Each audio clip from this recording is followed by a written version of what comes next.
Tudo bem, então começamos então o nosso encontro, né, gente? Depois de um longuíssimo intervalo causado por mim, né, pela minha saúde. Se vocês falassem comigo 2 dias atrás, eu não estaria conseguindo falar nada. Então, na primeira semana eu tava com muita dor de garganta. Até conseguia falar, mas tipo, com bastante custo. E na segunda semana, né, nessa última semana, eu tava completamente sem voz. Então, não sei o que aconteceu, não sei, né? Então tive que parar minhas aulas, né?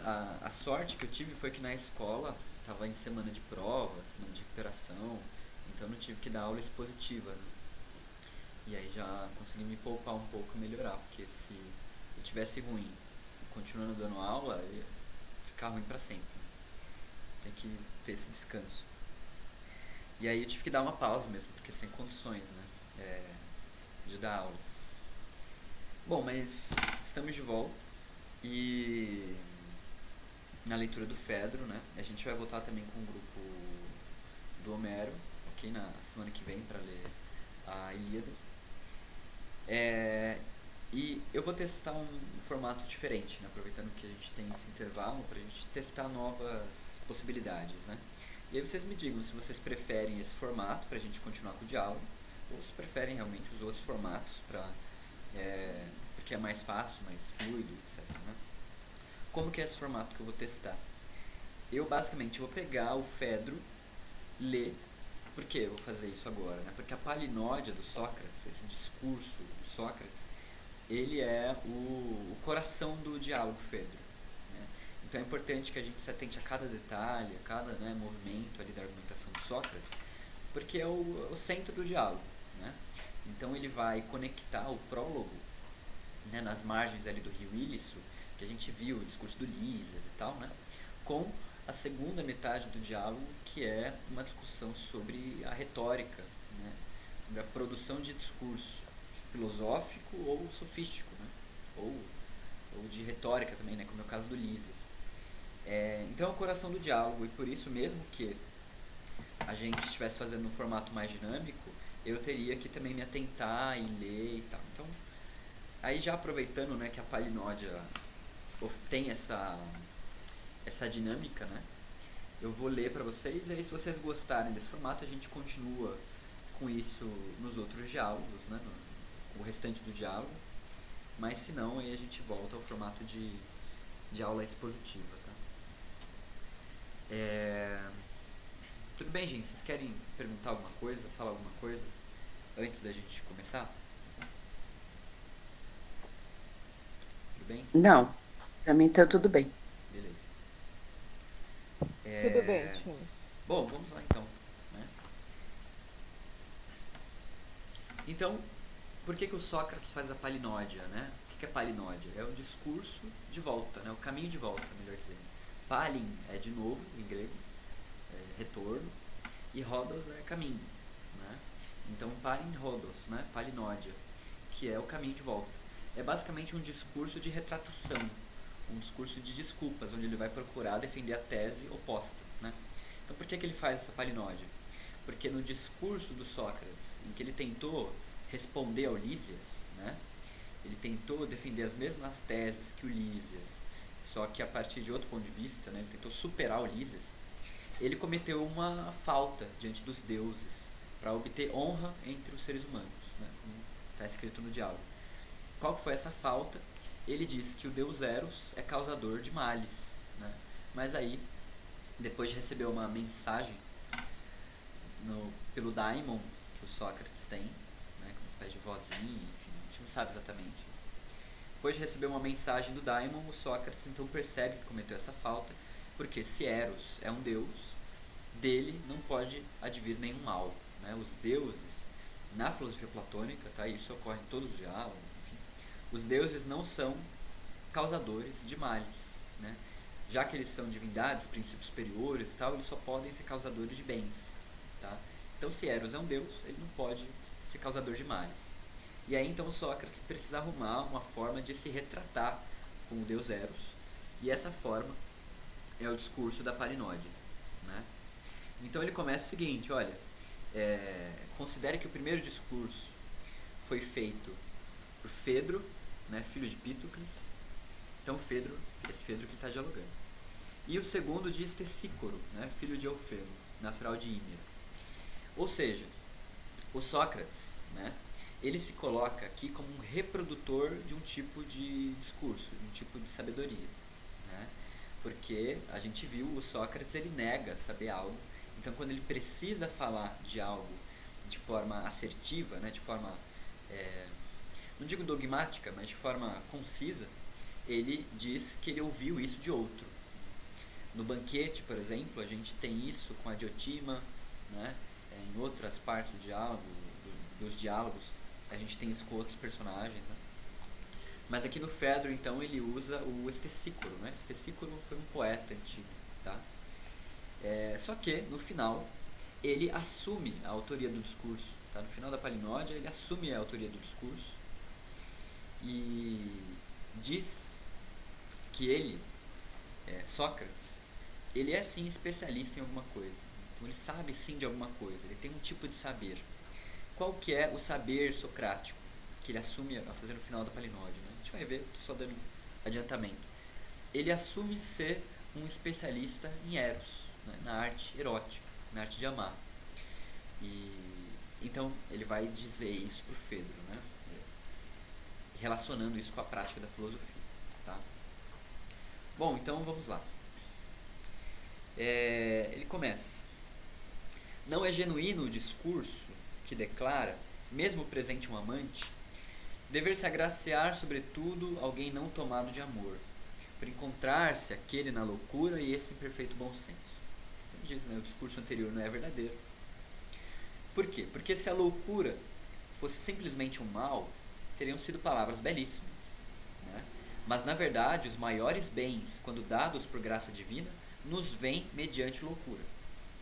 Então essa é uma das teses centrais aqui do começo da Palinódia, né?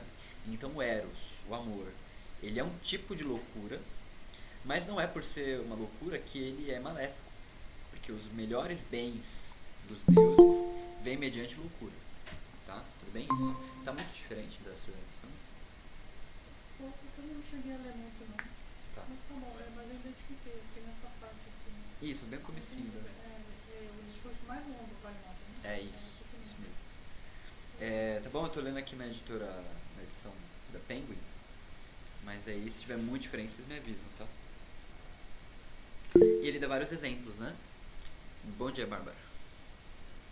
Pois é tomadas de loucura que as profetisas de Delfos e as sacerdotisas de Dódona prestaram muitos e belos serviços para a Grécia, públicos e privados, mas poucos ou nenhum quando no bom senso.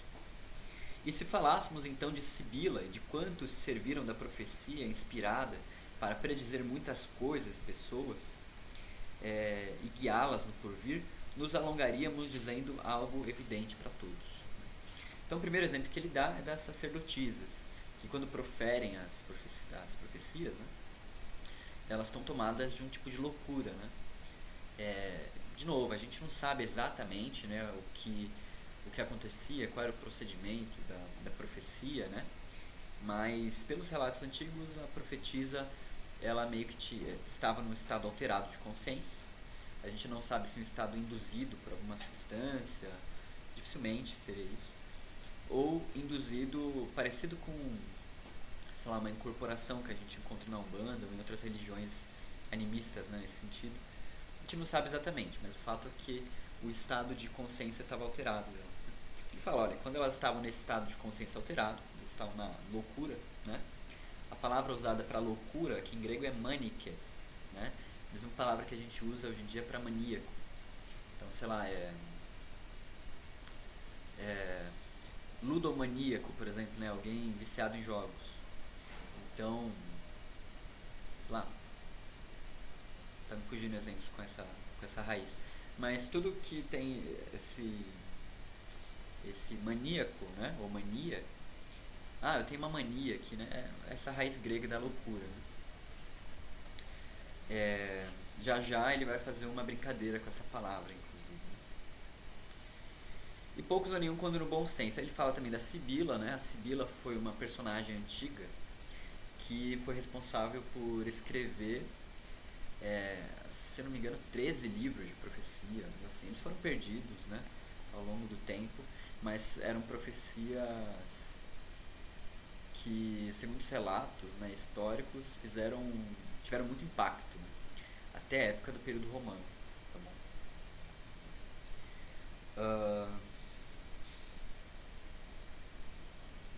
Mas eis um testemunho digno de menção. Os antigos que instituíram os nomes, aqueles que decidiram o nome de cada coisa, não acreditavam ser a loucura, mania, nem algo vergonhoso, tampouco uma desonra. Pois a essa belíssima arte com a qual se discerne o futuro, urdindo tal nome, não a teriam chamado de maniké, ou seja, a arte da adivinhação. Mas instituíram-no acreditando que ela é bela sempre que surgida por dádiva divina. Então ele diz, aqui o Platão diz, que a arte da adivinhação antigamente tinha o nome de maniké, então uma arte advinda da loucura, né? Mania. E aí os homens de agora, por sua vez, desprovidos desse sentido de belo, desprovidos, né, no sentido que a loucura pode ser benéfica, inseriram uma letrinha grega tal, e chamaram essa arte da profecia de mantiké e não de maniké, né, por desconhecer que a loucura ela é boa. Tudo bem? Daí também a investigação do porvir feita por homens em seu juízo perfeito, com o recurso da reflexão e por meio de pássaros e outros sinais, que trazem as suposições dos homens, tanto inteligência como informação, que os jovens de agora chamam de oinística, né, que é a arte do augúrio por pássaros, enfatizando-a com um omegalon. Tá? Ora, porquanto é a mais perfeita e mais honrosa, na verdade, a arte da mântica do que da oinística. Então, basicamente, há dois tipos de adivinhação na Grécia Antiga. Né? Um tipo de adivinhação que se utilizava a razão e um tipo de adivinhação que se utilizava desse estado de consciência alterado. Né? A arte da razão, que era uma arte de leitura do voo dos pássaros, leitura da borra de café, esse tipo de coisa. Né? Usando o perfeito bom senso para ler esses sinais materiais, eles chamavam de oinística. Né? Agora, a arte da adivinhação da profecia por meio da loucura, né? Então eles chamavam de mântica, esse tal ali alterado. Né? Então, ele diz que a mântica ela é muito mais honrosa e perfeita do que a arte da oinística, tá? Da adivinhação por meio da razão. E aí ele continua, né? A loucura, advinda dos deuses, como os antigos testemunham, é mais bela, portanto, do que a moderação surgida entre os homens. E no caso das maiores doenças e aflições que recaíram sobre certas famílias conhecidas, advindas de antigos ressentimentos, a loucura, emergindo e profetizando a quem precisava, encontrava alívio para os males, recorrendo a preces e cerimônias propiciatórias dirigidas aos deuses, e por expiações e iniciações permitia-se colocar fora do perigo. Não apenas naquele momento, mas também pelo tempo vindouro, o verdadeiramente louco. Então, ou seja, outro aspecto importante, né, da loucura. Então, o primeiro é a arte divinatória, né, a mântica, ou mântica, né, dependendo da etimologia que você segue. E a segunda é a capacidade de solucionar maldições familiares. Né? Então, na mitologia e na história grega, né, não é incomum você encontrar situações em que uma família recebia uma praga rogada por outra pessoa. E essa praga se perpetuava e tal nas gerações, e você precisava de alguém, né, que estivesse nesse estado alterado de consciência, uma profetisa, alguém assim, para saber como solucionar essa praga rogada, né, quais cerimônias fazer, quais preces, né, a quais deuses pedir. Então aí também há, nos ritos, né, a loucura ela é benéfica, ela se prova benéfica socialmente. E uma terceira então, forma, né, da loucura ser útil aos seres humanos é a possessão que provém das musas. Ao se apoderar de uma alma delicada e pura, despertando-a e exaltando-a por transporte báquico, um êxtase, né? A celebrar em odes e outros tipos de poesia os inúmeros feitos dos antigos, a educar seus descendentes, né?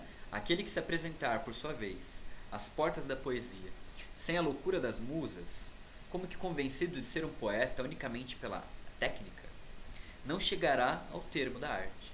E a poesia composta por quem está no bom senso é ofuscada por aquela que é composta por aquele tomado de loucura, né? Então, a terceira forma da loucura ajudar os seres humanos é através da poesia, né? Porque a poesia, para os antigos, ela era feita também sobre um estado de possessão musaica, né? Então a musa, ela se apoderava da mente do poeta e compunha esses longos poemas, né? Por isso que nos poemas da Grécia Antiga, os poemas épicos, né, a gente encontra sempre primeiro uma ode às musas, né, um elogio às musas, porque são elas que estão propiciando o canto. Então, o que é essa ode às musas, né? Se vocês abrirem a Teogonia, vocês vão ver. Pelas musas helicoiníades comecemos a cantar, né? Mesma coisa na Ilíada, por exemplo, né? Musa, me canta a cólera de Aquiles. Uma coisa na Odisseia. Então, canta minha musa os feitos do homem, o feito do varão. Então, você encontra isso em todas as obras da épica grega. Tá? Um elogio às musas. Um pedido para que as musas contem, né? Façam esse discurso. Tudo bem? Por isso que antigamente você não tinha uma noção clara de autoria no discurso. Porque a autoria da poesia, ela era sempre atribuída às musas, né? Então, não importava quem era que estava falando o discurso ele era sempre composto pelas musas.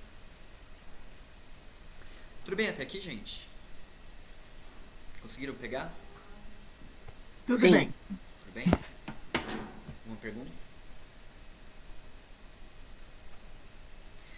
Então esse é o primeiro ponto da palinódia, né? O elogio da loucura, você dizendo que o Eros pode ser sim benéfico por ser uma loucura, né? Não é porque alguma coisa é uma loucura que ela é ruim. A loucura é... os melhores bens divinos vêm mediante a loucura. Bem, então ele continua. Ó, tudo isso e mais ainda tenho a dizer-te sobre as belas obras surgidas da loucura dadas pelos deuses. De modo que não devemos temê-la, nem nos deixarmos perturbar pelo argumento que infunde medo, dizendo que se deve escolher como amigo antes aquele sensato do que o delirante. Mas que aquele leve o prêmio da vitória, se mostrar que o amor não é enviado pelos deuses, no proveito do amado e do amante. De nossa parte, é preciso demonstrar o oposto, que tal loucura é dada pelos deuses para a sua boa fortuna maior. Demonstração que será de fato persuasiva aos sábios, mas não aos astutos. E essa parte é importantíssima, né? Então ele diz que a palinódia, ela vai persuadir os sábios, né? Mas não vai persuadir os astutos. O que isso quer dizer? Quer dizer que o discurso da palinódia, por ser um discurso com apelações míticas, com apelações a imagens, né? Ele vai dizer a verdade de um jeito. Mas argumentativamente, né? Ele não é um discurso com fins retóricos. Esse é o ponto, né? O objetivo da palinódia se coloca fora desse âmbito de competição política de discurso, né?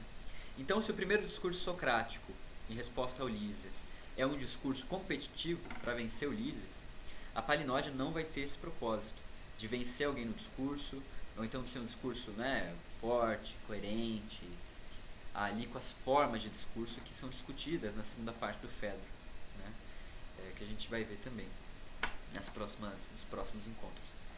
Então ele coloca a palinódia fora desse âmbito da competição, por isso que esse trecho é importante, tá? O discurso persuade os sábios, que reconhecem a verdade, né, mas não os astutos, que estão interessados não na verdade exatamente, né, mas na forma discursiva. Ele diz, bom, entretanto, né, antes de demonstrar que a loucura é dada pelos deuses a nós seres humanos para o nosso proveito, é necessário conceber o verdadeiro no que concerne à natureza da alma, tanto divina quanto humana, observando suas funções e afecções. Então, antes de começar a dizer que a loucura ela é boa para a alma, ele precisa definir o que é alma. Né? Então, um passo lógico aqui do discurso. Né? E aí, então, ele vai definir a alma humana, mas também a alma divina. Né? A gente já vai ver aqui.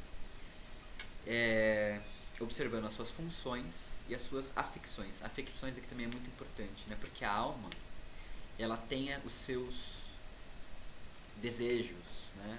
Talvez não seja a melhor palavra. Acho uma boa palavra. A alma, ela tem as suas inclinações, as suas tendências. Né? A gente já vai entender melhor o que isso significa. Então ele coloca, eis o princípio da demonstração, eis o começo da demonstração. Toda alma é imortal, porque o que é sempre móvel é imortal. Então, ele primeiro vai fazer uma demonstração sobre a imortalidade da alma. Eu vou acompanhar aqui com vocês em detalhes. Né? E ele vai apelar para o seguinte ponto. Né? A alma ela é imortal porque ela é um princípio de movimento. Ela é uma força de movimento que, por mover a si mesma, ela não é movida por outra coisa. Se ela não é movida por outra coisa, significa que ela é uma causa e não um efeito. Ora, tudo aquilo que é causa não é gerado por outra coisa, porque é causa não é efeito. Né? Se fosse gerado por outra coisa, seria um efeito.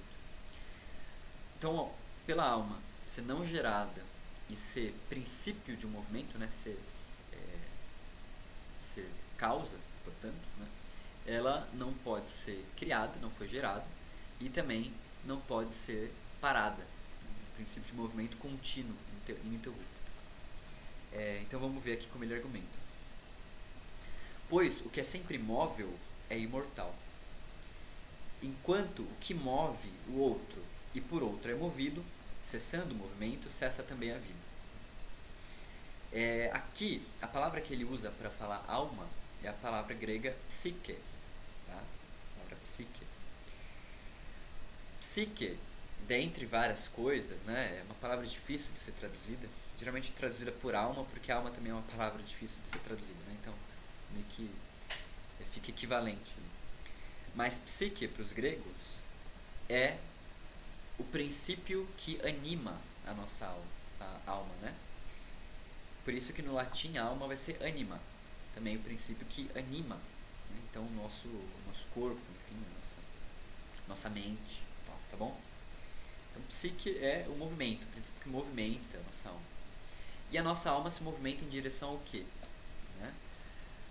Aos nossos desejos.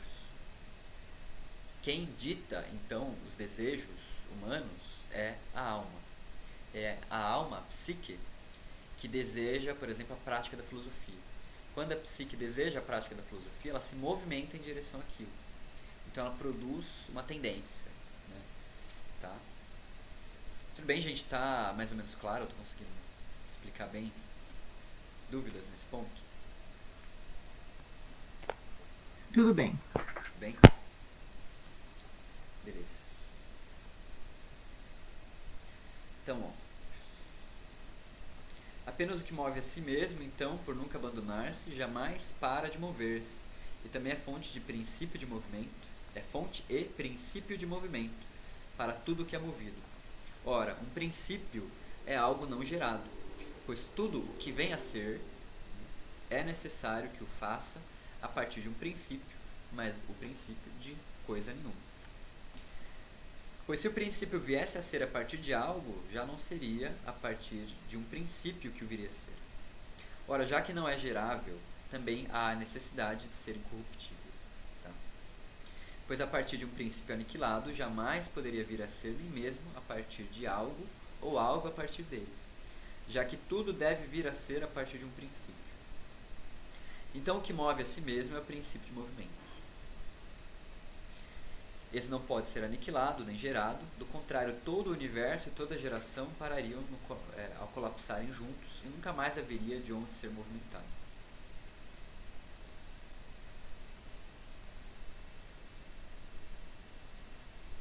Pois todo corpo para o qual o mover-se vem de fora é inanimado, mas aquele para o qual o movimento vem de dentro de si mesmo e por si mesmo é animado, sendo essa a natureza da alma.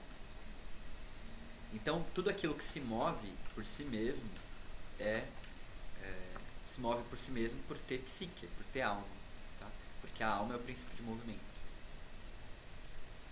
Aqui, pessoal, não necessariamente é um movimento físico que ele está falando. Não é porque alguma coisa se mexe sozinha que ela tem alma. Tá? Mas também não é porque alguma coisa não se move fisicamente que ela não tem alma. Por exemplo, eu posso ficar parado na minha cadeira o restante da minha vida. Né? Tudo bem, posso deixar de respirar. Então vamos supor que eu abra mão de todas as funções físicas. Né?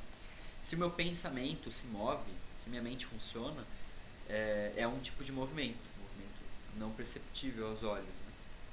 Tá? Quando os antigos falavam de movimento, era num sentido mais amplo de mudança.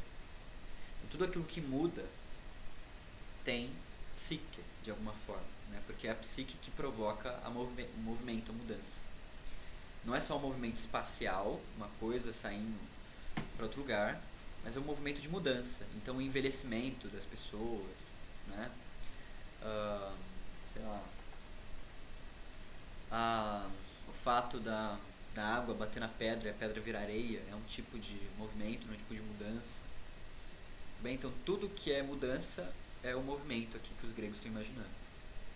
Tudo aquilo que vem a ser outra coisa. Tá? Então ele explica a imortalidade da alma através disso, dessa chave. Porque a alma é o princípio de movimento de todas as coisas. Por ser um princípio de movimento, ela não pode ser destruída. Tá? Se o princípio de movimento fosse destruído, tudo pararia.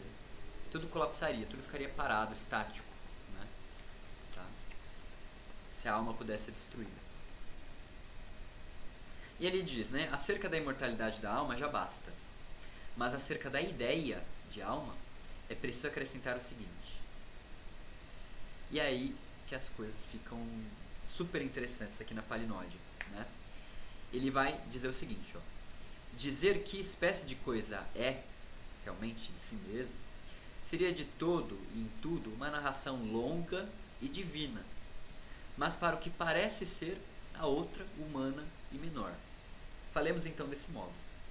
Então ele diz o seguinte, olha, para você falar o que a alma realmente é, você precisaria de uma narração muito longa e uma narração divina.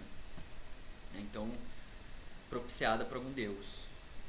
Agora, para falar o que a alma parece ser, para você colocar uma representação, uma imagem da alma, é muito mais fácil e o ser humano consegue fazer isso. Então ele opta por essa maneira. Apesar de que a gente não sabe aqui se ele está sendo irônico, né? Porque o discurso da Palinódia ele é longo e divino também. Né? Então a gente não sabe se é uma ironia, se, enfim, há como brincar com isso aqui. E aí ele introduz a questão da Palinódia, né? A ideia de alma do Fedro. A alma se parece, portanto, a uma potência, uma força, que une naturalmente uma biga e um auriga alados. Né? Então a imagem da biga alada. Platão ele vai dizer que a alma ela se parece então com uma força que une duas partes. Uma biga, sabe o que é uma biga? É um carro, né, puxado por cavalos, uma carroça. Carroça. Um pouco mais legal do que uma carroça, mas uma carroça. E um auriga. Um auriga é aquele que conduz a carroça, tá? O condutor. Então, Bhagavad Gita, né? Pegaram a imagem. Tá bom? E ele diz, considerando então que a alma é essa potência, né, vamos entender como é que funciona essa imagem. A alma dos deuses, no entanto, os cavalos e aurigas são todos bons e de boa origem, enquanto as almas humanas são uma mistura. Então as almas divinas, elas são divinas porque a combinação de auriga e cavalo, que conduz a carruagem, né, a biga, são divinas. E a alma humana não, ela é uma mistura de bem e mal. Né? Porém, no nosso caso, primeiro, aquilo de que o condutor tem as rédeas é um par e ainda um dos cavalos é belo e bom e de uma origem tal e qual, mas o outro é o oposto e também de origem oposta. Então ele diz, Na alma humana, então, nós temos um par de cavalos, né, que conduz essa biga. Um desses cavalos é de origem boa e bom, um cavalo excelente, perfeito. E de outro cavalo que fica do lado dele, né, então são dois cavalos, é um cavalo rebelde, de uma origem ruim. Tá? Então é inevitável que seja difícil e penosa a ação do auriga no que concerne a nós. Então o auriga que dirige a biga, né, da alma humana tem um probleminha que ele precisa lutar contra essa direção dos cavalos, que se colocam sempre em direções opostas. Né? Então a alma humana ela é meio que vai encavalando, né? Você tem mais dificuldade de guiar. Enquanto a alma divina, para os dois cavalos serem bons, eles não têm dificuldade nenhuma de guiar, seguem o rumo e tal. Tá bom? Agora é preciso tentar dizer então o que faz um vivente ser chamado de mortal ou imortal. Dois tipos de viventes, né? Um mortal e um imortal. Vamos ver o que faz de cada um aquilo que ele é. Toda alma cuida de tudo o que é inanimado e atravessa todo o céu, nascendo ora em uma forma, ora em outra. Quando é perfeita e alada, viaja então pelo alto e administra o universo inteiro. Mas ao perder as asas, é levada até que se apodere de algo sólido do qual faz morada. Então, a alma atravessa o céu, e a imagem do céu é muito significativa, né? É uma espécie de... O céu aqui, né, ele constitui uma espécie de caminho pelo qual as almas andam, né, fazem seu trajeto. E as almas, quando são perfeitas, quando são uma alma divina, então, elas fazem esse caminho incessantemente, elas não param de atravessar o céu. Né? Agora, a alma que não é perfeita, o que acontece com essa alma imperfeita? Ela perde as asas que a faz voar e atravessar o céu e cai. Quando ela cai, ela entra em alguma coisa sólida e faz essa coisa sólida, um corpo, né, uma morada. Tá? Quando ela ocupa um corpo terreno, que graças à potência dessa alma parece mover-se a si mesmo, o conjunto alma e corpo unidos é chamado vivente e recebe o nome de mortal. Então, o ser mortal, nós aqui, somos uma combinação dessa alma que atravessa os céus e que caiu no corpo, e o corpo que ela caiu e faz morada. Então nós somos um mix de princípio terrestre, né, de terra, e um princípio divino, celeste. Tá? É como se nós fôssemos então ao mesmo tempo matéria e não matéria. Tá? Nós somos matéria, mas também há uma parte nossa que é a alma, que não é matéria. Tudo bem, né, gente? Até aqui eu tô indo devagarzinho, mas tá dando pra acompanhar?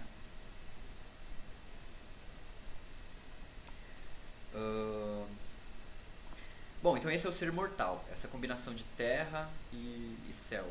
Né?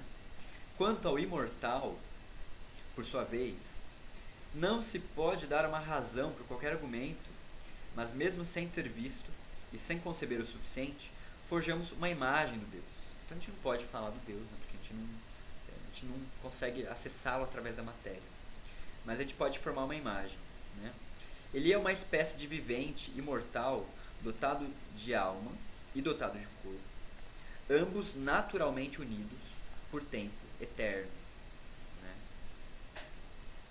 Mas sobre esse assunto, que seja esse trate do modo como agrada o divino. E agora é preciso compreender a causa e perda das asas pela qual faz a alma cair. É algo mais ou menos assim. Então, ó, o divino, ele se coloca um problema aqui, mas ele não se propõe a solucionar.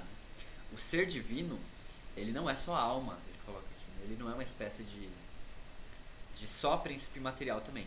Ele tem um corpo, ele teria um corpo, só que a alma e o corpo estão unidas de forma perfeita.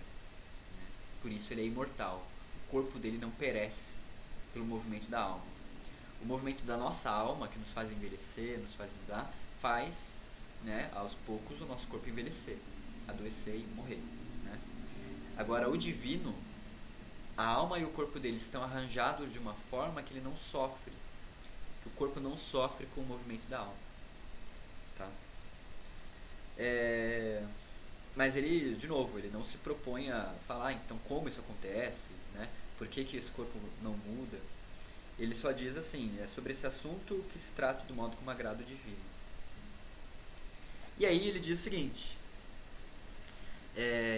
vamos então entender como é que a alma perde as asas, como é que ela deixa então de realizar esse voo nos céus e cai para abrigar um corpo, né? Para morar dentro de um corpo. Como é que ela faz isso? Ele diz, olha, a capacidade natural da asa em grego é pteros, né? A capacidade natural da asa consiste em conduzir aquilo que é pesado para cima. Então, a asa ela é responsável por levar os pesos, né, de forma mais tranquila para cima. Ela eleva-o ao alto, onde tem morada a estirpe dos deuses. Dentre o que é corpóreo, de algum modo, é ela quem tem maior comunidade com o que é divino. É ela quem participa, né? É a alma quem participa mais daquilo que é divino, tá? Por essa capacidade de elevação. Da asa, aliás, né? Desculpa. Tá? Então, a asa da alma humana, ela é quem tem maior comunidade com o divino. Isso vai ser muito importante, tá? A asa. Porque a alma, ela... essa imagem da asa, né, como parte da alma, como parte da biga, ela é muito importante, tá? Porque é só quando a alma perde a asa que ela cai. Só que há um modo da asa crescer de novo, né? E ele vai explicar como a alma cresce de novo e se eleva novamente aos céus, né? Rompe esse ciclo então de vida aqui terrena, né? Me faz lembrar assim, a busca dos seres angelicais, né? Sim. Que ele associa com as asas, né? E eu olhando assim, eu já penso na figura angelical, né? Sim. De você buscar o bom, o belo, o justo para obter essas asas da imortalidade, né, da alma. É isso mesmo. É isso mesmo. Né? A imagem do anjo, ela tá ligada, né? Esse ser que vive nos céus, né? Mas quando é punido, ele também perde as asas, né? Então, enfim. Pelo menos na cultura cristã, né? Que é onde a imagem do anjo tá mais associada, assim, a esses seres, né? Acontece isso com os anjos. Quando eles não são mais autorizados, digamos assim, a habitar os céus, né? O que Deus faz é tirar as asas dos anjos. Bem, então, como eu falei, né, a alma ela só cai porque ela perde as asas. Não é que ela perde, ela deixa de ser divina, enfim, ela se atrapalha e perde as asas. Mas, de novo, a asa consegue nascer de novo através de um procedimento, que é o que ele vai ensinar aqui na Palinódia, né? Por isso que é tão importante esse discurso. Bom, ora, o divino é belo, sábio, bom e tudo mais de tal qualidade.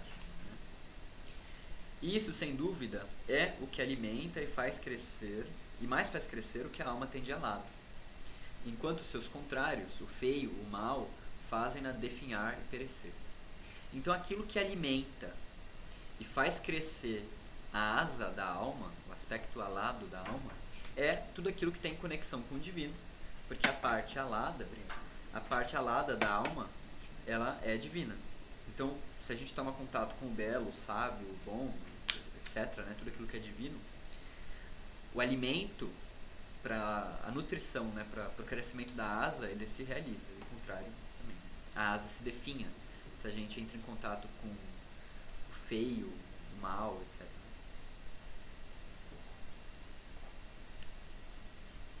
E aí ele faz, então, olha que interessante essa parte, né? É um discurso mítico, tá, gente? Vocês vão encontrar muita semelhança aqui com um discurso mítico. Então ele diz, olha, o supremo guia no céu, quem que é o guia? Aquele que conduz os demais, né?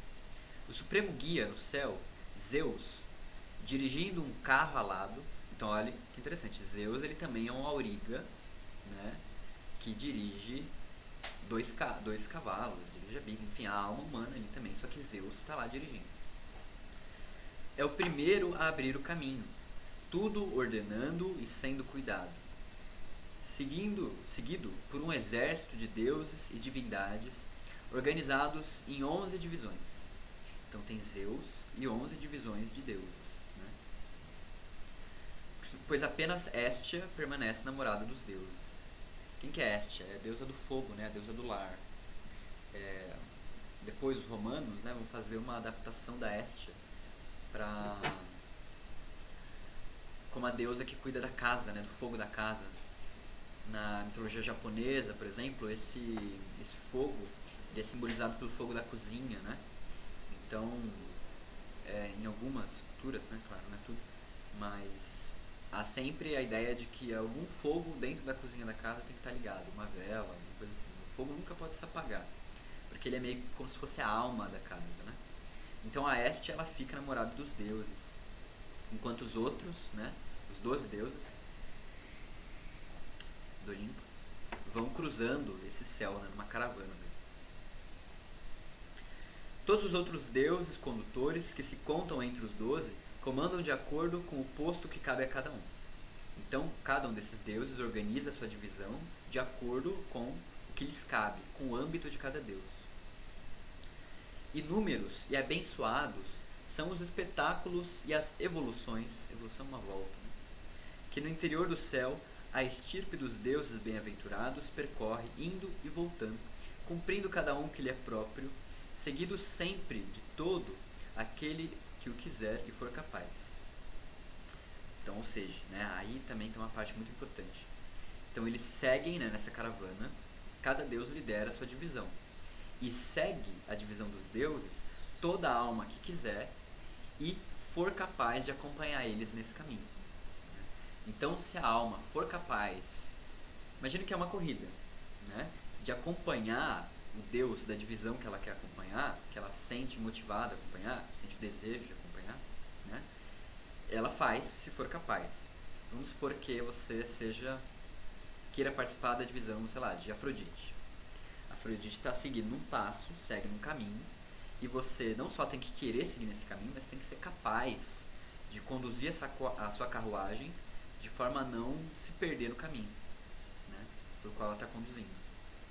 Percebe? Então a alma tem que ser capaz de fazer, o auriga tem que ser habilidoso o suficiente para não se perder nesse caminho, tá bom? Pois a inveja foi excluída do coro divino. E quando vão para um festim e banquete, galgando a escarpa para o cume da abóbada que sustenta o céu, enquanto as carruagens dos deuses, aqui vou só parar, né? Então é como se fosse um morro que eles estão subindo, e há um ápice nesse morro, né, que é onde eles realizam os banquetes. Qual que é a parte mais difícil da subida do morro? É sempre a subida. A descida é tranquilo, né? A gente desce que vai. Mas para subir o morro, para chegar no ápice, é a parte onde há maior dificuldade, né? Então, ó, as carruagens dos deuses, por estarem em equilíbrio, são dóceis ao freio, né, as rédeas, e avançam com facilidade. Então os 12 deuses seguem tranquilo, né, nessa linha, porque os cavalos deles são dóceis, lembram? E a alma humana, que os cavalos são difíceis, né? Vamos ver. As outras, por sua vez, o fazem com muito custo, pois o cavalo que participa do mal é pesado e puxa para a terra, levando abaixo o auriga que não o treinou bem. Tá? Então, há um cavalo na auriga humana que é mau, que é rebelde, que puxa para a terra, né? Qual que é o adjetivo que ele usa? Ele é baris, né, em grego, é pesado. Baris é tudo aquilo que quando você levanta alguma coisa pesada, essa coisa pesada te puxa para baixo, né? Então a asa, ela acaba sendo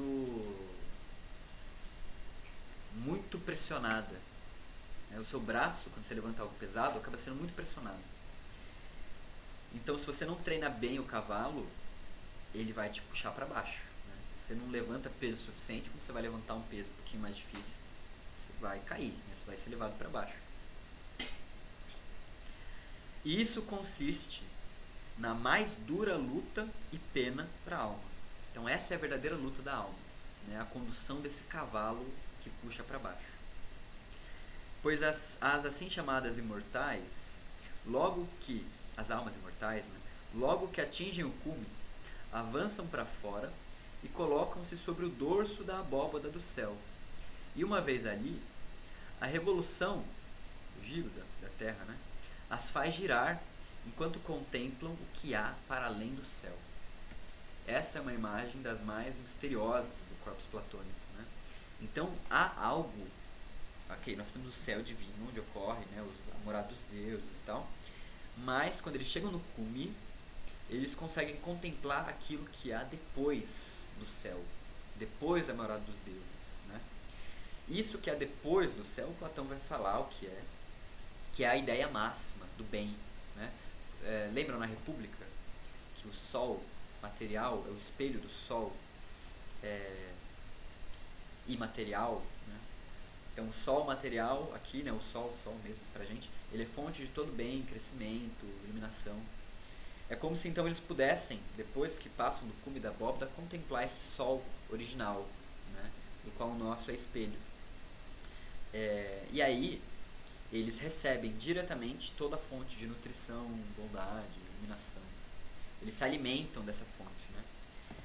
É ali que a alma consegue se alimentar, se nutrir, né? Se realizar, se unir ao todo, né? Se vocês quiserem.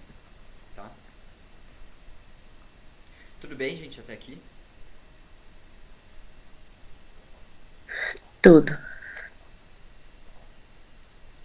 É legal essa parte, né?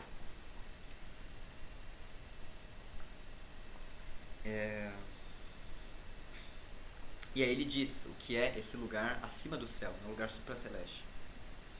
O lugar supraceleste, nenhum poeta aqui de baixo jamais celebrou e jamais celebrará dignamente. E eis como ele é, pois em qualquer circunstância há de se ter coragem de dizer o verdadeiro, sobretudo quando se trata da verdade. Então ele diz, olha, é impossível dizer com palavras o que é esse lugar, mas nós devemos ter coragem de dizer o verdadeiro, ainda que ele não caiba em palavras, né? Olha que bonito.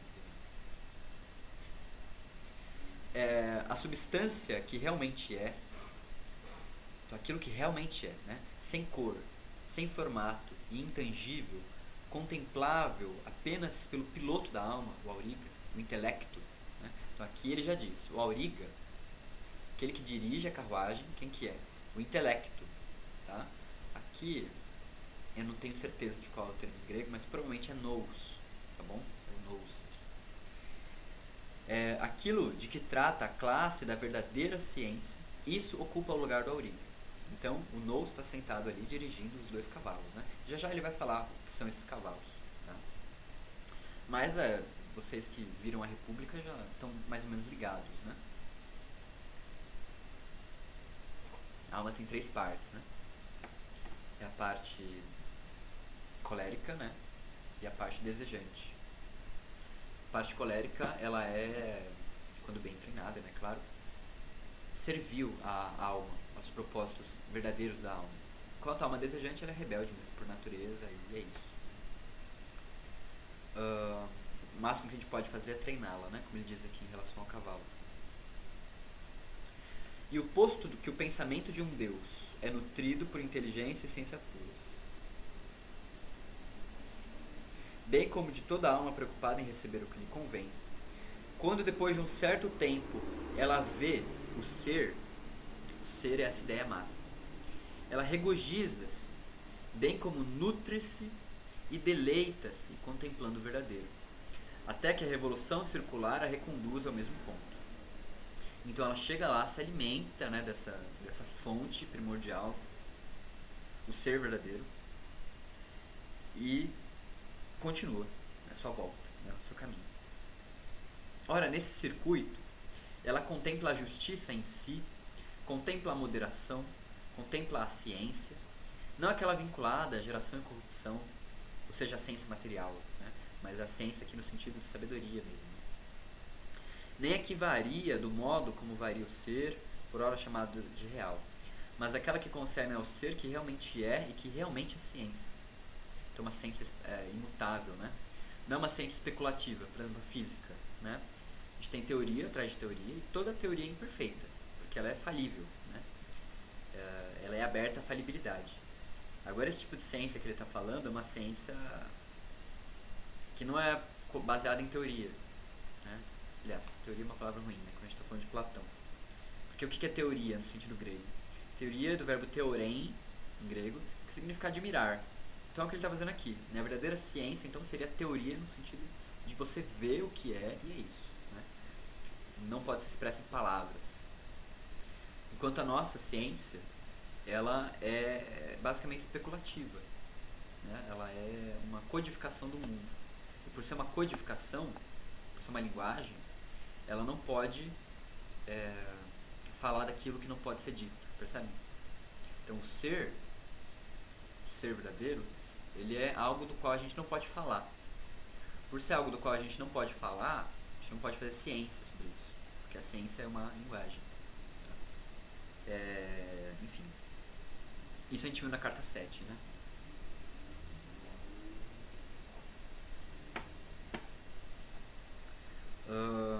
E tendo de igual modo considerado e se saciado de tudo o mais que de fato é, descendo de novo ao interior do céu, retorna para casa.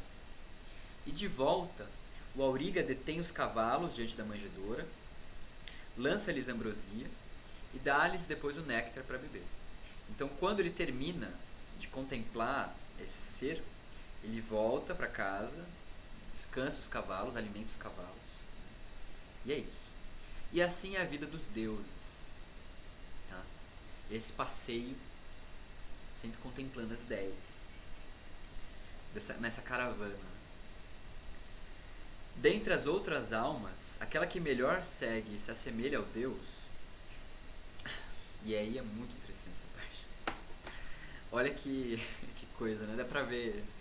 É quase. Não sei, vocês vão ver. Vou ler aqui. Dentre as outras almas, então as almas que não são os deuses, né? Aquela que melhor segue, se assemelha ao Deus, aquela que é melhor capaz de seguir o caminho do Deus, que segue domando melhor os cavalos e tal, eleva a cabeça do auriga em direção ao lugar exterior e é levada junto com a revolução. Mas é tumultuada por seus cavalos e a custo contempla os seres. Né? Então a alma humana, ao contrário da alma divina, tem uma certa dificuldade em contemplar os seres e se alimentar, né, dessa fonte divina. Por quê? Porque os cavalos atrapalham. Então a gente não consegue levar a cabeça para ver e se alimentar dessa fonte de luz. Né? As almas que conseguem fazer isso são as mais hábeis, mas mesmo assim, mesmo sendo hábeis, não contemplam como um deus, né? Ali no passeio, tá em câmera lenta. A gente levanta assim a custo, mas o cavalo atrapalha. A gente tem que voltar as rédeas. Mas a maioria que é boa consegue contemplar, mesmo com dificuldade. Uma outra, ora ergue a cabeça, ora abaixa, e pela força dos cavalos vê alguns seres, mas outros não. Então nesse espetáculo celeste a gente contempla todas as ideias. Mas aquele que levanta a cabeça, abaixa e tal, né, tá ali atormentado pelos cavalos, às vezes vê alguns seres e outros ele não consegue ver porque passou. Né, ele abaixou a cabeça e passou. Tá? Então ele não é alimentado, ele não é nutrido por aquela ideia, né? Esse é o ponto. Pelo espetáculo, né? Como se você estivesse vendo um filme e aí você tem que ir no banheiro e perde uma parte legal do filme, perde um pedaço do filme.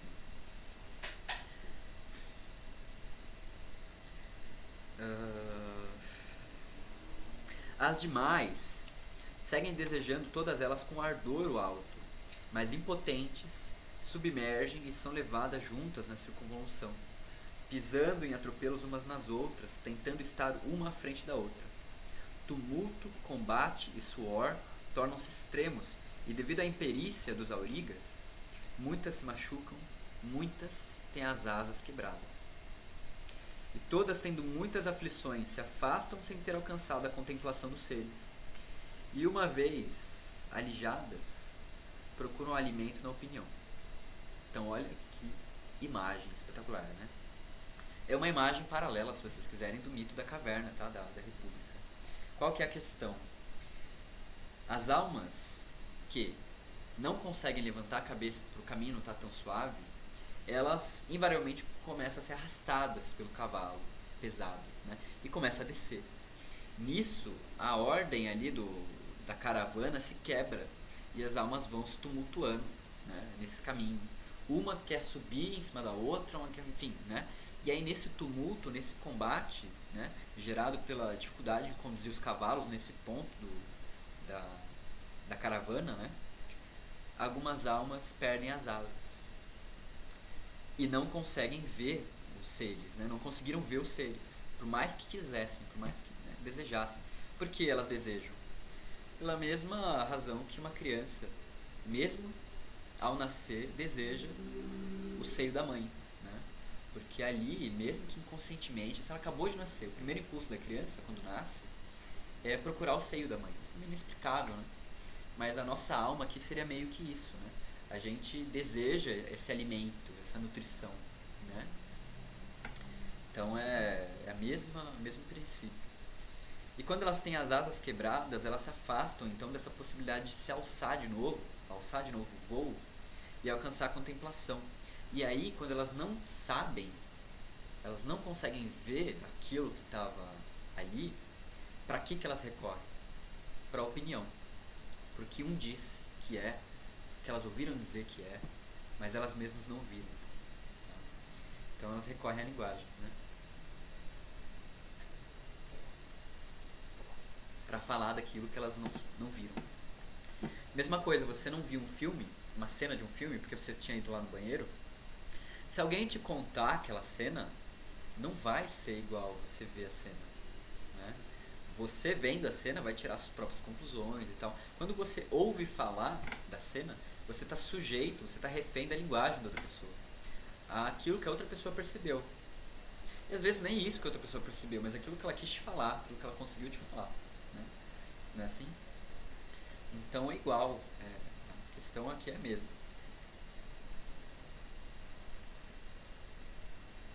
E a finalidade de tamanho empenho para ver onde está a planície da verdade é que a pastagem conveniente ao melhor da alma provém do prado que calha de ali estar e com ela se nutre, e natureza da asa pela qual a alma se faz leve. Então, de novo, né? Por que ela quer tanto estar ali? Porque o prado que está ali, que nasce, o prado é a grama, né? As folhinhas que nascem ali naquela região são os melhores, né? E percebam que é um ciclo vicioso, né? Porque aquele prado ali vai servir de alimento tanto para o cavalo, para a alma. Então, se ela se alimenta daquilo, vai ficar mais fácil ela fazer de novo, né, o percurso. Se ela não consegue, cada percurso vai ficando cada vez mais difícil, né? Até que chega num ponto que ela cai. Ela perde realmente a capacidade de acompanhar os deuses. Tá?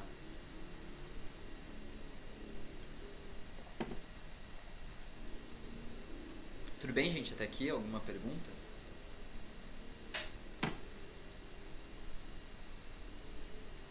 Tudo bem.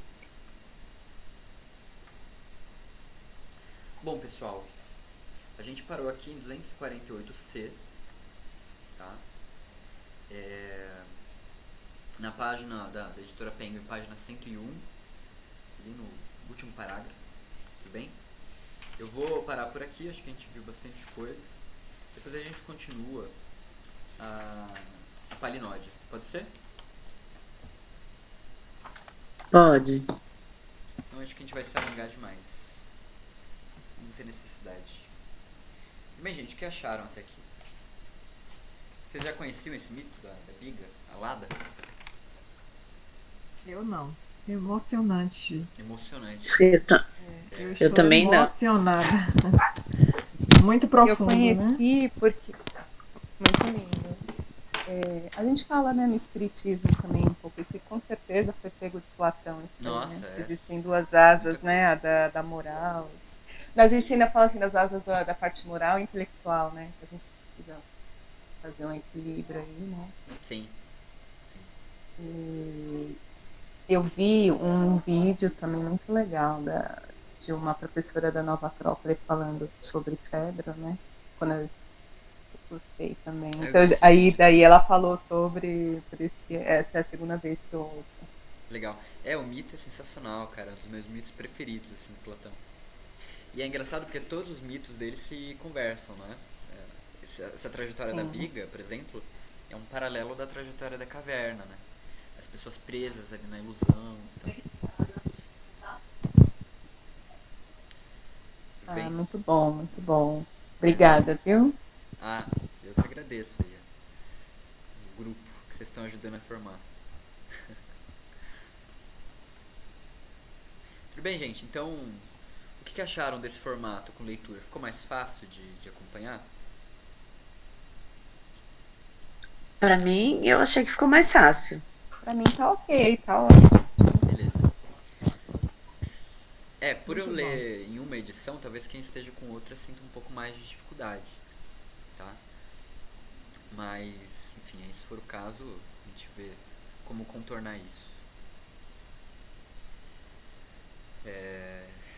Tudo bem, então?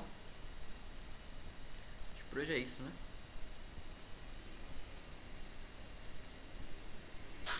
Tá certo, gente? Obrigada, Vou Tino. encerrar aqui a gravação. Então, Obrigada, viu? muito boa tarde a todos. Tenham um ótimo sábado. Então, fiquem bem aí. Até mais. Um bom final de